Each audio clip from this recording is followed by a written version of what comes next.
Agents detained a University of Maryland employee in Texas. ICE tells us agents arrested Dr. Burhanu Kibret at Dallas-Fort Worth English language requirements for truck drivers and support American truckers on American roadways.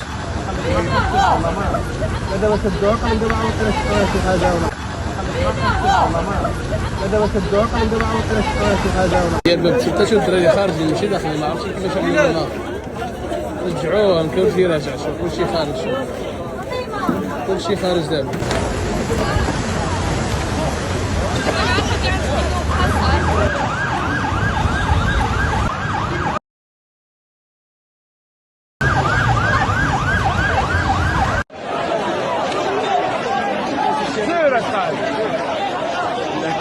We've already removed more than 24,000 non-English speakers from behind the wheel.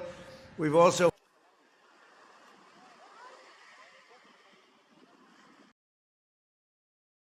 እንግዲህ ዛሬ የተገኘሁት አራት አዳዲስ መረጃዎችን ለእናንተ ለማድረስ ነው። እስከ መጨረሻው ቪዲዮ ድረስ አብራችሁን ቆዩ። የመጀመሪያው ዜና የሚሆነው እንግዲህ አይስ ብርሃኑ ክብረት የተባለ ዶክተር ነው፣ መምህር ነው፣ በቁጥጥር ስር ውሏቸዋል። ከሱ ልጀምር።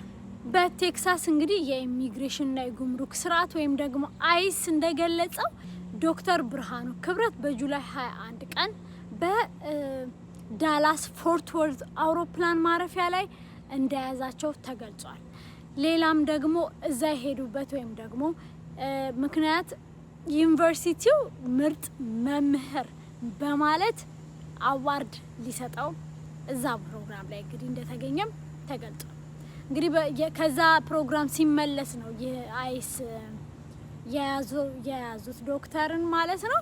ምክንያቱ ደግሞ ከተሰጣቸው ገደብ ወይም ደግሞ ከቪዛው ገደባቸው ማለት ነው አልፈው አሜሪካ ውስጥ ቆይተዋል በሚል ነው። ወይም ደግሞ ኤክስፓየርድ ካረገ በኋላ ከአገር አልለቀቁም ወይም ደግሞ ሌላ ሀገር አልቀየሩም የሚል ነው እንግዲህ እስር ይወጣባቸው። እንዲሁም ደግሞ ዩኒቨርሲቲው በጣም እንደተጨነቀ በመግለጽ ዶክተር ብርሃኑ የስራ ፈቃድም እንዳላቸው አያይዘው ገልጸዋል። ዶክተር ብርሃኑ ቪዛቸው በጁላይ 21 2021 ነው እንግዲህ ወደ አሜሪካ የተጓዙት። ነገር ግን እዚህ ከመጡ በኋላ 2024 ሜይ ላይ ቪዛቸው እንዳበቃም ተገልጿል። ነገር ግን ዶክተር እንግዲህ አሜሪካን ለቀው አልወጡም በሚል ነው አይስ ሊይዛቸው የቻለው። ነገር ግን ዩኒቨርሲቲያቸው ደግሞ የስራ ፍቃድ እንዳላቸው ስለገለጸ ይህ ጉዳይ እንግዲህ እንዴት እንደሚቀጥል እየተከታተልኩ ማቀርብላችሁ ይሆናል። አሁን ዶክተር የሚገኙት በኦክላሆማ የሚገኘው የፌዴራል ፖሊስ ቁጥጥር ስር ውለዋል። እንግዲህ እዛ ነው ያቆዩአቸው። ሁለተኛ ወደ እናንተ ይዤላችሁ የመጣው ዜና ደግሞ ስለ ስፔን ቦርደር ነው። እንግዲህ አሁንም ሚግራንቶች ወደዛ እየፈለሱ ነው። እንዲሁም ደግሞ 57 ሰዎች በዚህ ስደት ህይወታቸውን አጥተዋል። እጅግ በጣም የሚያሳዝን ዜና ነው።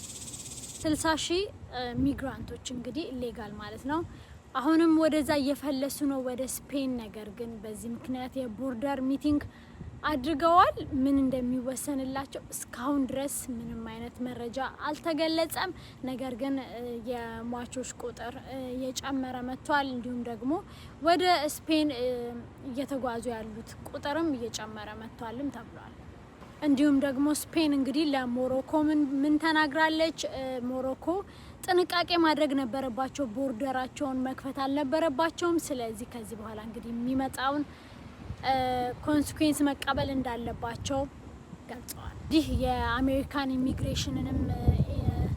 ኢሚግሬሽንም ላይ ኢምፓክት እያመጣ ነው። ምክንያቱም በቅርብ ቀደም ብዬ እንደነገርኳችሁ የዶክተር ብርሃኑ እንግዲህ አይስ ዲቴን ማድረጉ ይህንን ጉዳይ እጅግ በጣም የበለጠ ጠንካራ አመለካከት እንዲኖራቸውም አድርጎታል። ሶስተኛው አዲስ መረጃ ደግሞ ለትራክ ድራይቨሮች ነው። እንግዲህ ትራክ ድራይቨሮች እንግሊዘኛ ቋንቋ ማወቅ ግዴታ ተደርጓል። ግዴታ ነው። ወደ 24,000 ሹፌሮችን እንዳባረሩም ትራምፕ ባለፈው ባደረገው ቃለ መጠይቅ ላይም ተናግሮ ነበረ። ስለዚህ እንግሊዘኛ ችላ ያላችሁ ሰዎች እንግዲህ አሁን መጀመር ግዴታ ነው። ይህም ደግሞ ምክንያቱ ይህን ህግ ሊያወጡ ያስገደዳቸው ምክንያት የመንገድ ላይ ያሉ ወይም ደግሞ ሃይዌዎች ላይ ያሉ ሳይኖችን ማንበብ አለመቻል በሚል ነው። ይህ ህግ እንግዲህ ተግባራዊ የሆነ ነው።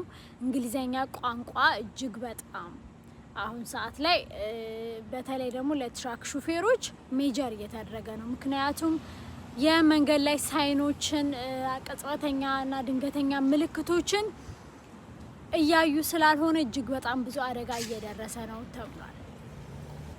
በኔቫዳ ግዛት በሚገኘው ሌክ ታሆ ውስጥ እንግዲህ የተኛ የሚመስል